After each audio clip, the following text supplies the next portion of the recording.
देखिए, हम लोगों का जो बेसिक रूप से जो प्रॉब्लम हो रहा है गवर्नमेंट के साथ, कि गवर्नमेंट ने अचानक 2016 में एक नोटिफिकेशन आया अपने पास कि लेबर लाइसेंस जो आपका 100 रुपये दिया जा रहा है उसको 1000 रुपये किया जा रहा है, मतलब 10 टाइम्स बढ़ाने का।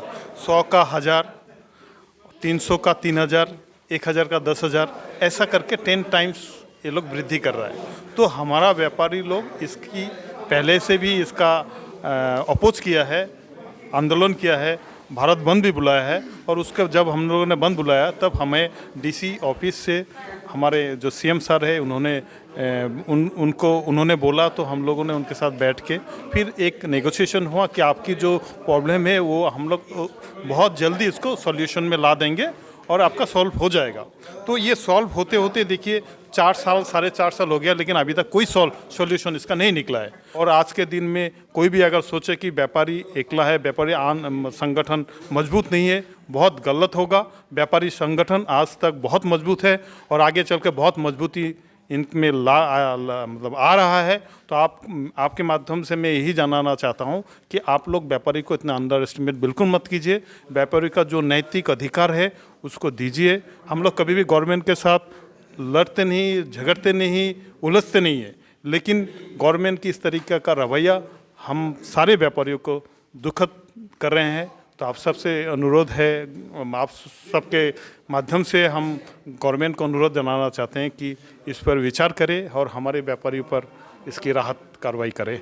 व्यापारी बहुत सीधा प्राणी होता है, कहीं कोई लड़ाई झगड़े से कोसों दूर रहता है, लेकिन जब सवाल उसकी अस्मिता पे आता है, जब उसके पेट पे आता है, तो हम लोग को भी उपाय नहीं होके एकजुट होना पड़ता है, ये होना पड़ता है। तो जैसा कि ये 4 साल 4.5 साल हो गए इस बात को, हम लोग उसी समय इसके लिए प्रतिवाद किए थे जैसे ये पास हुआ। उस समय हमारे माननीय मुख्यमंत्री सर्बानंद जी सोनोवाल ने हम लोगों को ये आश्वासन दिया था कि आप लोगों की समस्या हमारी समस्या है, राज्य की समस्या है। इसको मैं पर्सनल रूप में, निजी रूप में देख के इसका जैसे भी है हल निकालने का कोशिश करूँगा। और उसी प्रयास में उन्होंने राज्य के आयुक्त कमिश्नर महोदय को भी इंस्ट्रक्शन दिया कि आप इनकी समस्या को सुनिए और समाधान करने के लिए प्रयास कीजिए। व्यापारी वर्ग बहुत ही पीस लविंग पीपल होते हैं और वो हमेशा अस्पष्टता की स्थिति में रहते हैं। क्या होगा क्या नहीं होगा उनके पास कोई जानकारी नहीं रहती है। जैसा कि पिछले बार ट्रेड लाइसेंस में भी ऐसा ही हुआ। पूरे 6 महीने तक अस्पष्टता बनी रही। लास्ट में जाके मिनिस्टर ने ये भी कहा कि हम 6 महीने का माफ़ कर देंगे ट्रेड लाइसेंस फ़ीस, लेकिन ट्रेड लाइसेंस फ़ीस बड़ी मुश्किल से बहुत से हमारे ऑल गुवाहाटी ट्रेडर्स एसोसिएशन की तरफ से सरकार को समझाने के बाद ऐसा संभव हुआ कि पुरानी यथास्थिति में उन्होंने ट्रेड लाइसेंस को रिन्यूअल किया। लेबर लाइसेंस जिसकी फ़ीस 10 गुना बढ़ाई गई है उसको हम यथास्थिति में लेके आएंगे, लेकिन आज तक कोई ऐसी कुछ कार्रवाई सरकार की तरफ से नहीं हुई और उसके लिए व्यापारी वर्ग बहुत ही दुखी है। और इस तरह से दुखी करना सरकार के लिए अच्छी बात नहीं है।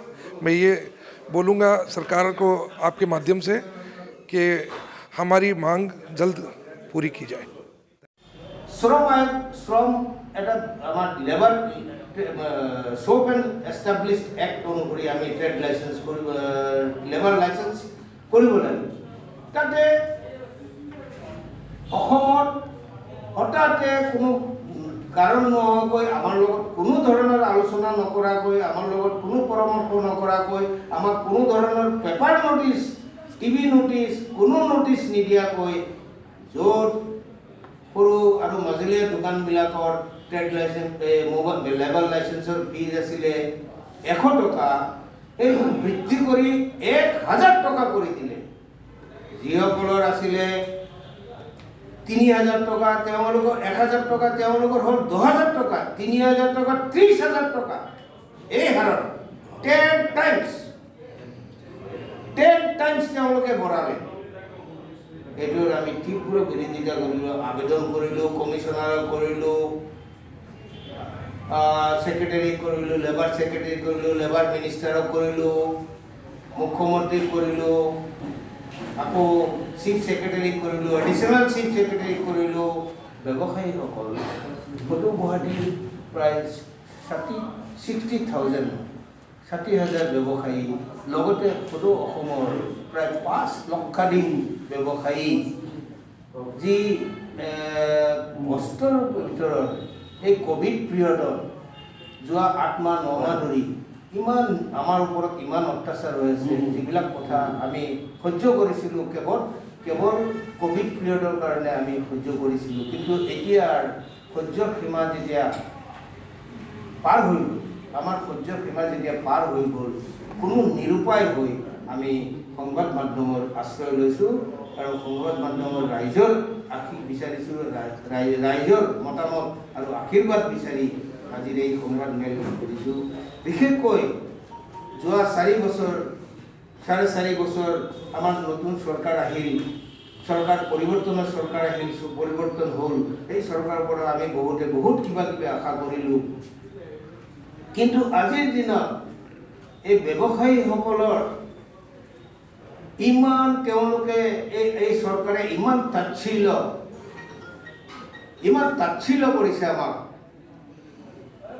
সকলো ক্ষেত্ৰত আমাক সুযোগ সুবিধা দিয়াৰ কোনো ধৰণেই তেওঁলোকে কোনো চেষ্টা কৰা নাই। তদুপৰি যিখিনি আমি আগৰ সুযোগ সুবিধা পাই আছিলোঁ, এই সুযোগ সুবিধাবিলাকো কৰ্তন কৰিছে, এটাৰ পিছত এটা তেওঁলোকে কৰ্তন কৰি আছে। আজিৰ এই সংবাদমেলৰ জৰিয়তে অসম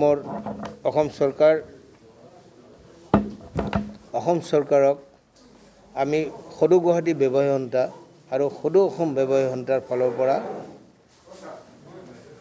দাবী পত্ৰ, যিটো আমি যোৱা 2017 চনত দাবী কৰা হৈছিলে, বিশেষকৈ লেবাৰ লাইচেন্সৰ বিষয়টো লৈ পেলাই, যে লেবাৰ ৰেজিষ্ট্ৰেশ্যনৰ ইয়াৰলি ফিজ যিটো 100 টকাৰ পৰা 1000 টকা, 1000ৰ পৰা 2000, 2000ৰ পৰা 1 লাখ, এই যে ৰেচিঅ' 10 টাইমছ তেওঁলোকে বঢ়াইছিলে অনৈতিকভাৱে আৰু অবৈধভাৱে, আমাক একপক্ষীয়ভাৱে আমাৰ লগত কোনো ধৰণৰ আলোচনা নকৰাকৈ, আমাক কোনো ধৰণৰ নটিচ নিদিয়াকৈ, খাজনা আমি দিম, টেক্স আমি দিম, কিন্তু আমাৰ লগত কোনো ধৰণৰ আলোচনা বা নটিচ আমাক নকৰাকৈ তেওঁলোকে কৰিছে। তাৰ বিৰোধিতা কৰি আমি যি দাবী জনাইছিলোঁ, আমাৰ এই দাবীৰ ওপৰত আমি কমিশ্যনাৰক দিলোঁ, বিষয়ববীয়াসকলক, chief secretary, additional chief secretary, commissioner, secretary, labour secretary, minister, labour minister, তাৰপিছত গুৱাহাটী আৰু বিভিন্ন বিধায়কসকল, ৰমেন্দ্ৰ নাৰায়ণ কলিতা, সিদ্ধাৰ্থ ভট্টাচাৰ্যদেৱ, এনেকুৱা কৰাৰ পিছত আমি মাননীয় মুখ্যমন্ত্ৰী শ্ৰী সৰ্বানন্দ সোণোৱালদেৱৰ লগতো লগ ধৰি আমাৰ দাবী উত্থাপন কৰিছিলোঁ। তেওঁ আমাক সহানুভূতিৰে আৰু তেওঁৰ অনুৰোধ মৰ্মে আমাৰ যি আন্দোলন কাৰ্যসূচী আছিলে, এই আন্দোলন কাৰ্যসূচী আমি স্থগিত ৰাখিছিলোঁ।